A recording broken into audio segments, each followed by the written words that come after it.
Hey, what's up, universe? Just giving it a second to see if it's catching up here to for the stream. Thanks for joining me today. Today I'm going to be doing a demo of some open source social media platforms, as I mentioned in my previous live. And I'm just kind of start off with a few different things to set the tone and kind of define some pieces of information that for the more non-technical audience may need to be defined. And sorry if you hear construction or sirens in the background. So the first thing I'll just kind of start off with is what is open source? And if you're unfamiliar with the term, open source just means that it's software that's developed by a community, more or less. Meaning most of the time the developers are doing their work or development on the software in their free time of their own volition. It's normally not paid for. Sometimes a corporate entity will sponsor developers and that type of thing. But by and large, the copyright holder, whoever created the software, releases the software under a license that allows people to use, study, change, and redistribute and use the software in any way that they would like. There's a lot of very popular open source projects out there, and probably you've ran into some of them without even necessarily knowing it. So we won't necessarily go down the rabbit trail on that, but that's what open source is in a nutshell. And then what I'm going to showcase today is some social media tools or platforms that are open source. And the reason I got interested in this is that, if you're a community leader, or if you're just someone who has a circle of friends, or you want to create a space or a place for people to go where, privacy is kind of a thing, like that's a big value point. Or if censorship is something that you're concerned about. I know, like, for example, on Facebook, there's certain topics that are unpopular or that go against their terms of use, that type of thing. So if you find yourself in these types of situations where privacy of your data, freedom of your speech, or if you just kind of want to be like even a sense of safety, where you're not like out in the wild, so to speak, on a more public type of forum, then some of these solutions may be worth checking into. That being said, open source solutions typically do require a little bit more technical knowledge to get set up and sometimes maintain. They're not necessarily as user-friendly all the time, at least on the back end, as far as setting up and getting them ready to go for you. Another thing I want to put out there too is that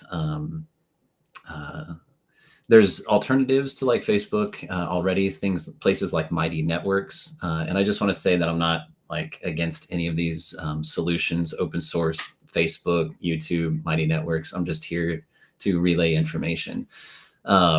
Mighty Networks is, as far as I'm aware, an alternative to like Facebook and other types of social media platforms. And the thing, if you're finding yourself looking at alternatives to Facebook or YouTube or other social media platforms, terms of use and privacy policies are definitely things that you want to take a look at and consider how these alternative solutions work. Meaning, if you're looking at migrating away from Facebook onto like Mighty Networks, you'll want to take a look at Mighty Networks, terms of use and their privacy policy as well. And just to put that out there, I've done that. I've taken a look at Mighty Networks privacy policy and their terms of use. And it's not too different from Facebook. From what I've seen, they do use the information that's on their networks for marketing purposes. They do use Google Analytics and things of that nature. They do require a license to use your data. Now, from an operational and legal standpoint, there might be a reason to kind of frame it and use that language as far as being able to transfer data from one system to another and that type of thing. Regardless, it's something to consider. if you find yourself in a position to question or look to move away from somebody that might be using your data or mining it or scraping it or censoring you potentially for whatever it is you may want to speak about. I believe those are kind of just the caveats and like the first pieces of information that I wanted to go over. Let's see. I'm just trying to think here if there's anything else, so I apologize, but I'm just going to go ahead and start. So the three pieces of software that I've been working with recently that I want to talk about are PeerTube, which is a YouTube alternative, HumHub, which is a Facebook alternative, and then Jitsi, which is basically a Zoom alternative. And if you have these three, like you can use them in tandem, of course, or you can use one of them or all three of them at the same time, depending on whatever your use case may be.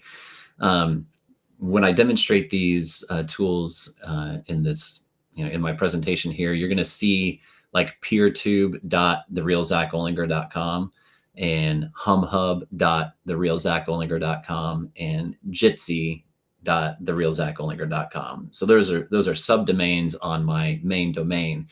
What I need to tell you is that those are not publicly available servers. They're hosted right here on my computer where I'm recording this live from. So don't try to go to those sites because they don't actually exist on the public internet. However, just as a proof of concept and for demonstration purposes, this is how it could look on your site if you chose to explore these options. So PeerTube, like I said, is a YouTube alternative. You can, each user can have multiple sets of channels. They can do their own, artwork and avatar as far as like how the channel is like displayed, a lot like you do on YouTube when you have your own banner and that kind of a thing. And then there's different categories and licenses. You can stream live into PeerTube. You can import videos in from like hundreds of different sources into PeerTube. And it's just a way to create a space for you or your users of your community to host visual or video content that you don't necessarily want out in a more public arena. You can restrict all of that down to just the users that you have set up on your PeerTube instance. One of the other things as a technical side of PeerTube that is interesting is that it uses a technology called WebTorrent. And not to get too nerdy on you, but the basic idea of that is that if there's a very popular video on, say, your instance of your PeerTube setup, the number of users watching that video, it will distribute that video between the users. So meaning like if there's 16 people watching the same video, like the 17th person comes in, it's not going to create the 17th connection to your server. That 17th person is going to be, the server will say, hey, these other 16 people are watching that video, pull the video or pieces of that video from them and stream it to you. That way it reduces the load on the server. So the whole idea behind that is that if you have a wildly popular video on your PeerTube instance, it should not be a detriment to your PeerTube server. It shouldn't put a giant strain on it because it's going to share and distribute the load across all of the viewers of that video. So I'll start sharing my screen and I will kind of demonstrate and show you the layout of my PeerTube instance that I've created. So let's see here. So I'm just going to share my entire screen. Okay, so this is getting a little redundant here. Okay, so here's my PeerTube instance, and I haven't logged in yet, and you can change this, but right now, like if this were live on the internet, this is what you would see. So you'd say like, the Real Zack Olinger demo, here's my PeerTube instance. Here's a video that's being hosted on my PeerTube instance. What I actually did here is I imported this video in. I took the YouTube URL under my Real Zack Olinger account, and I told it to import this video and put it into the Real Zack Olinger channel that I have. But I wanted to show you what it looks like before you actually log in. So this is basic interface here. So when I log in, I'm going to log in as my user. And then the other thing here too is that, you could set terms, you could have privacy policies and terms of use on your own instance if you want, so you can create your own rules for your own space. So I'm going to go ahead and log in.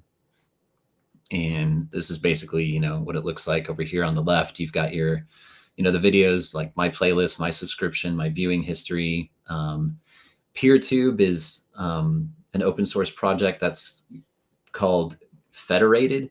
And what that means is that if you can have your own PeerTube instance, and then if you have another friend or somebody else of like mind and they have a PeerTube instance, you can follow them and vice versa. And so it creates like, your PeerTube instance is yours, and then their PeerTube instance is theirs. But when you join together, you create this federation of like, you can then see their videos listed on your feeds and vice versa, but the videos stay hosted on the original, instance of PeerTube.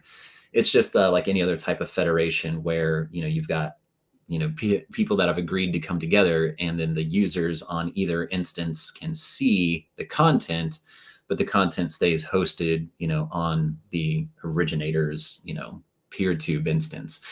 You do not have to be federated, which means your PeerTube instance can remain siloed or singular or your own without being attached to anything. It's just a way to connect other PeerTube instances. So the way that I would liken it is like if you're in a coaching program and like, say like Jim Fortin, and he's got a number of different coaches, right? So Jim Fortin could create his own PeerTube instance, and then all of his coaches could have their own PeerTube instance, and then they could all follow each other, and they'd be like this federated Jim Fortin conglomerate kind of a thing, right? Just as an example of that, like, or any other type of use case. It doesn't have to be coaching, but that's the first thing that came to my mind. So, as we come here, here's my library. I've created 2 different channels. And like, I haven't necessarily here's some artwork that I did. I haven't put in an avatar. Here's my video. When you click the video, here's how it plays. So there's that. You've got the normal type of controls that you would see on YouTube, liking or disliking. You can share the video. You can save the video. You can also download the video. And this is a feature that you can actually remove. Like, you can control that by disabling this feature if you didn't want people to be able to download it. Now, that being said, if you disabled it here, there are technically ways to still download it, but you can take away the easiest. You can raise the bar, of being able to download the video. Down here, you'll see this friendly reminder about that technology that I was talking about with the web torrent and sharing the video between users or viewers. So this kind of a thing. I'm going to log into, here's a notification. It's going to tell me that my video import was successful. So that's my YouTube link for this video that I imported. One of the nice things about these software solutions, both with HumHub and with PeerTube, is that they are modular as well, meaning that somebody can go out and create a software like add-on for this and add additional functionality to it. So I'm going to log in as my admin user. I'll show you what I'm talking about here. So if I go to administration, and this is where my users are, you can set video quotas if you wanted to, and that kind of a thing, upload limits, and that kind of a thing. Because the thing with video hosting is that it is going to take up space. It is kind of can be an intensive resource type of a thing. So if you were to set up your own instance of a PeerTube server, hard drive space, like on your hosting, or the company that's hosting your instance, is going to be a thing. Processing power, the amount of RAM, these will be considerations. So the PeerTube side, may be not for everybody, and it's got its own set of considerations as well. But you can set some limits, is what I'm trying to say here. So you can do plugins and themes, and we'll just do search for plugins. And there's a lot of different plugins down here. And so if we did like download, then I download video plugin for PeerTube. So we can install that, and then that will allow us to disable that download of the video. Most plugins are free. I think on PeerTube, they are all free. HumHub has some paid for plugins. So there's that. And then to kind of give you an idea, to publish a video into your channel, you click publish. And this is where, and it's telling me not to do it under the admin account. So I'm just kind of showing you, you can upload a file. So if you had a video file that you wanted to upload, you can do it that way. You can import with the URL, where you take the URL, and like, again, this can take like hundreds of different sites. Like, just, this is the list of all the different sites that you can import a video from. Now, there's a lot of adult sites on here too. I will just say that, but there's a bunch of different sites, news sites. There's other quote unquote legitimate sites, but these are the sites that you can import videos from. And then you can set the privacy, the video. You can choose which channel. Like if you have multiple channels, you can choose what channel it goes to. Input with BitTorrent. Not necessarily going to get into that. You can go live if you wanted to, so you could stream directly right into PeerTube. And use it that way. So this is just kind of a really quick overview of what PeerTube looks like, and kind of its purpose and how it works. It's a lot like YouTube. It obviously looks a little bit different. Its functionality is largely the same though. So that's PeerTube. And are you able to, let's see, are you able to hear me? Sorry, Linda. Am I coming through or no? Can anybody comment on that?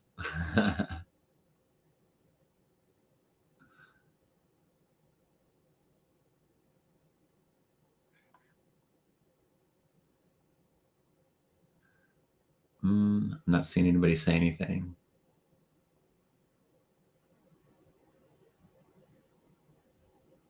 Hopefully there's sound. Anybody got sound?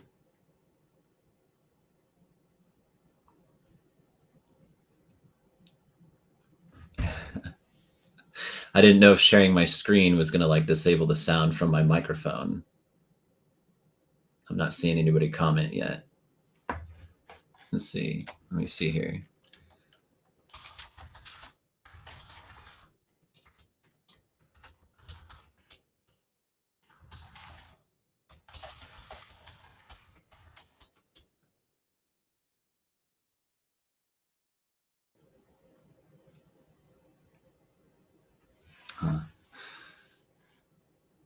Let's see.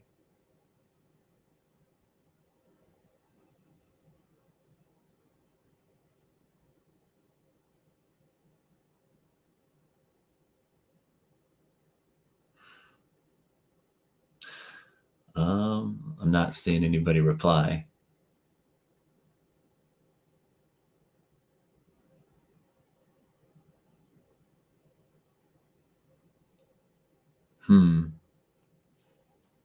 Okay, cool. Thank you, Reese.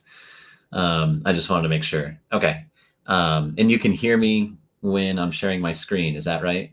Like that was fine? Like you could hear me that whole time?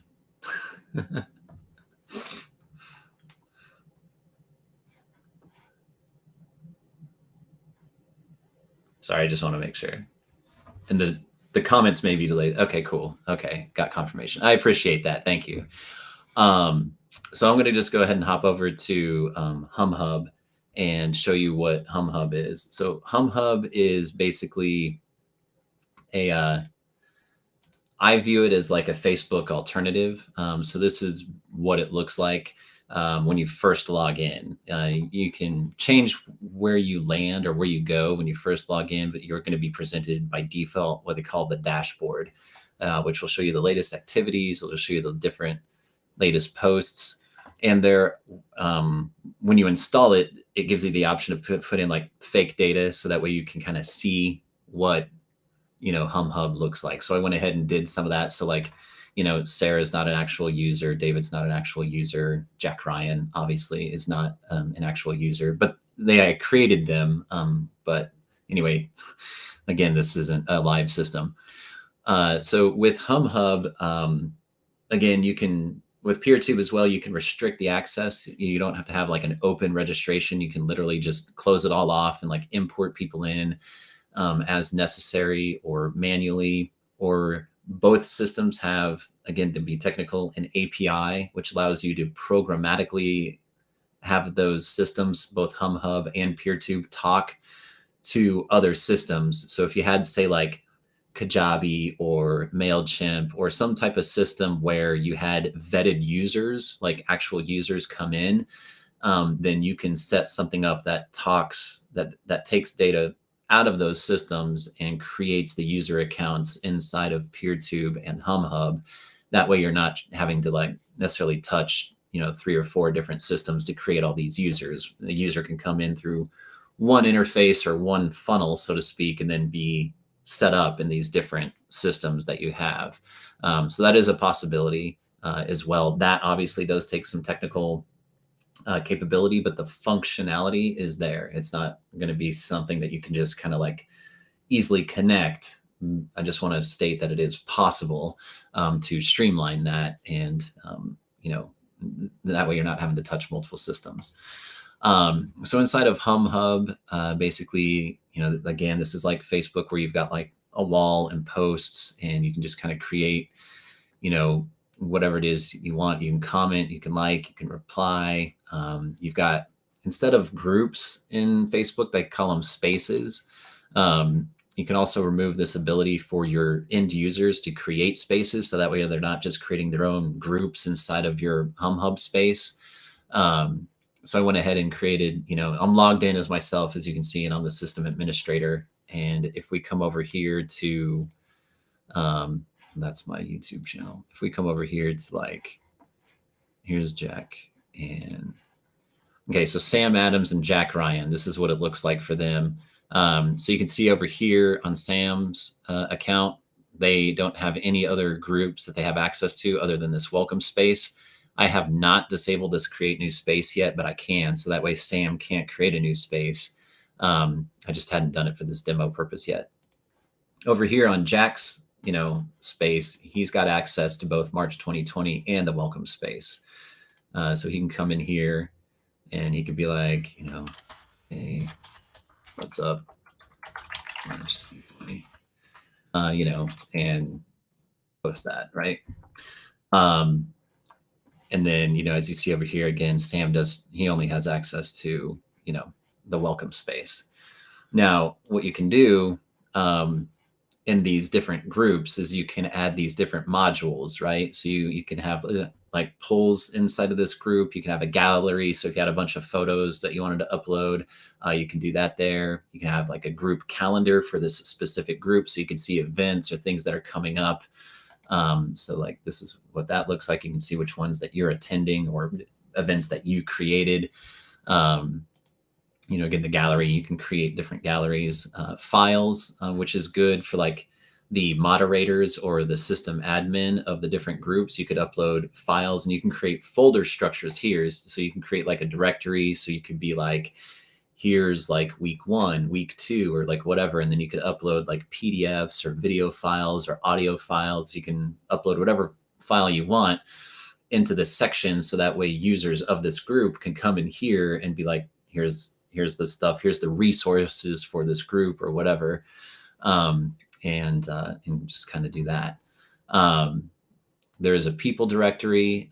You can also restrict this down as well. So that way, if you didn't want like end users being able to see everybody that's on your, server, on your instance, because your people are going to be everyone, not just everybody in a specific group. It's going to be everyone that's a user on your HumHub instance. And you can filter this down or restrict this down. The spaces, again, Jack can see these, but if I came over here to Sam and do spaces, he's only got, the one. The Jitsi Meet is the next thing that kind of like ties into HumHub. So Jitsi Meet is, like I said, a Zoom alternative. It allows you to do video video calls or telephone calls for your whoever wants to join. It's just like Zoom. You're going to have like a meeting ID. You're going to have a link, and that kind of a thing. Again, it's an open source project, and if you had your own Jitsi server, you wouldn't have to worry about your video content, your video call, your phone calls going out to a third party. It would all be hosted on your server. So right now I have 3 different servers. I've got my PeerTube, I've got my Hum Hub, and I've got my Jitsi server, and it's all under my control because, well, one, it's on my PC, but if it were out on a hosting service, all of these pieces would just talk to those 3. They wouldn't go out to any other type of server, any other servers that I didn't have administrative authority over. So you can you can click on Jitsi Meet, you give it a name. I'm going to do, here we go.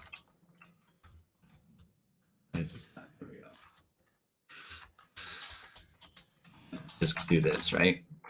And then you just click join.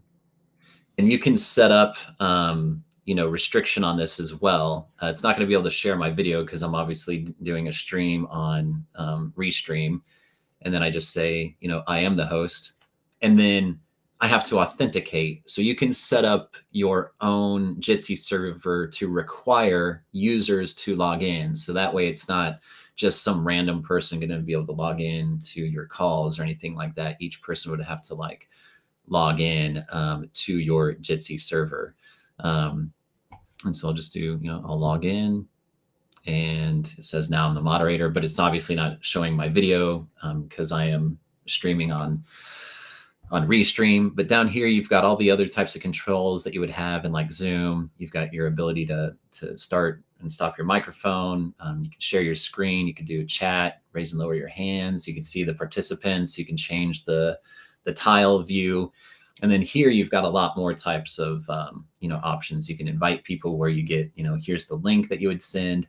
Now, granted, it's not as short and sweet as a Zoom ID, but, you just copy that link and send it to somebody and they can start to join the call. You can change the video quality. Obviously, there's these 2 options right here, which I do not have enabled on my Jitsi server. They're shown by default, but on the back end, on the configuration side, I do not have this enabled because start recording and streaming live takes up additional resources and would require me to have a 4th server, which I just didn't feel like messing with for the purposes of this demonstration. So I just want to call that out with these 2 pieces of functionality. That's recording the call and streaming live would require additional setup for Jitsi. But again, it's all whether or not it comes down to how much control do you want to have, how much privacy do you want to have, how much, do you want to keep this under your own purview and domain. You can mute everybody, you can disable everybody's camera. So that's kind of nice about having some control over participation in this kind of thing. So there's all of these types of settings here. So I'm going to go ahead and just end this. But you can see here too that I'm still staying within my Hum Hub, area, even though it's using my Jitsi server. So I'm going to go ahead and end this and do that here. So that's kind of the quick rundown on what this is about. I'm going to stop sharing my screen. And just kind of give you an idea of what these open source platforms are about and what they can do. So if you're ever, like I said, if you're a community leader and you wanted to explore something where you had your own control, this might be something to look at. And I'll just invite you guys, if you are at all interested, to hit me up or ask me questions, and I'd be more than happy to help you or help you get it set up, work with you to get that going, and that kind of a thing. Best way to communicate with me is probably going to be through Facebook Messenger. I'm doing this very, very casually. I don't have a sign up link. I don't have any type of landing page or any of that kind of thing, which is totally fine with me. I just want to do this rather organically and word of mouth and just kind of let it flow. Because really for this purpose, it was more about demonstrating, because I had a lot of people want to be, they were interested in it. They kind of wanted to see what it was like. So hopefully that was able to I was able to show a little bit of the functionality and give you some ideas about what those software packages could do. So again, that's free software. So basically at that point, you just need to look at who's going to host your site, or host these instances. And each one of these is a different server. It's just better to separate them out that way. So for instance, if there was maintenance that needed to be done on PeerTube, it would not disrupt the service on your HumHub side or your Jitsi server abilities, that kind of a thing. So it's just better to keep things like separated out that way. That's why I have 3 separate servers. And then it also makes it easier for some of the other administrative things like SSL certs for secure communications and other types of fun technical things. So at that point, I'm going to just leave this open for questions. If anybody has any questions, or if there's anything you want me to specifically show that I didn't show, or show again that I went too quickly over, or if there's a piece of functionality that I didn't show. There's something I actually do want to show real quick that I just remembered that I didn't show for HumHub. So on PeerTube, I showed the different plugins, right? So for HumHub, it's the same kind of thing. They call them modules. And so I've got different modules activated for my instance of HumHub. And when you create a group inside of HumHub, you can choose which one of these are enabled for that group. So just because you have it installed for your entire instance doesn't mean that the group has access to it. So you can restrict that down as well. Here's the marketplace in a way. Most of these, again, are free. One thing, too, I do want to say about open source software is that the code is out there for review. It's publicly available. So a lot of people feel very safe with open source software because if there was anything malicious in the code, somebody would find it because it's totally out there for people to review and to change and to do whatever they want to with. So if the base code had some type of malicious intent embedded in it, people would be able to see it. Nobody would use it, or they'd call it out, or they'd just remove it because they can do that and be like, hey, this version of this particular software doesn't have that malicious code. Open source software by and large doesn't have anything like that because the code is out there for everyone to review. So I want to put that out there too. The same goes with these modules. Most of these modules are open source. So even though you're installing something that's outside of the main HumHub code base, the plugin is open source as well. So whatever you're installing is also under that, same umbrella of being able to be reviewed, and you don't have to worry about somebody having like malintent with a plugin. But some of these you do have to pay for, like this link preview one would be pretty cool, right? So like when you paste in a link from YouTube or your PeerTube or whatever, like on Facebook, it'll show, here's like the little preview, right? Well, the link preview plugin does the same thing for HumHub, except for, these guys they want to charge you €9 for it. And then you pay that, then you have it. It's pretty reasonable. Most of these plugins are free. Some of them you have to purchase, and some of them are definitely way more. Like this one's like $90, or €90. The directory map, €90. So anywhere between, probably 13 to 15 bucks up to like maybe 120 bucks, like for some of these modules. And of course, you don't have to have them to have the functionality. I just wanted to point out that there's a way to extend the functionality of the base software. And because there's that type of framework available, different plugins can always be created in the future. So it can just, the functionality can grow and expand. So I just wanted to call that out as well. All right. So I'm just taking a look here and not seeing any questions. Hey, what's up, Mac? And I just want to say thanks for joining me, not just Mac, but everybody. So I'll just kind of sit here for a minute and see if anybody's got any questions. And if not, I'll go ahead and just end the stream here in a minute. And then, like I say, I'll just invite you guys to hit me up on Facebook Messenger and connect with me that way. If you have additional questions, or if you want to work on a project to implement any of these solutions for you or someone that may be able to use this or would like to use it. So I'll sit here for a minute. and see what's up.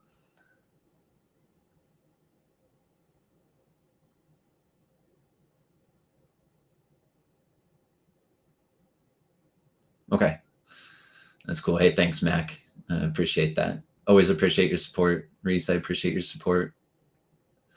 Linda, thank you for watching too. Appreciate that. I know there's other people that I'm not sure exactly who all is watching, but thank you for watching. So, I guess I'll go ahead and wrap it up. If you have questions, certainly just comment and then I can respond to those as needed. So I'll just go ahead and end this and give you guys back your time. And I will talk to you all later. Love you guys. Thanks for watching. Bye.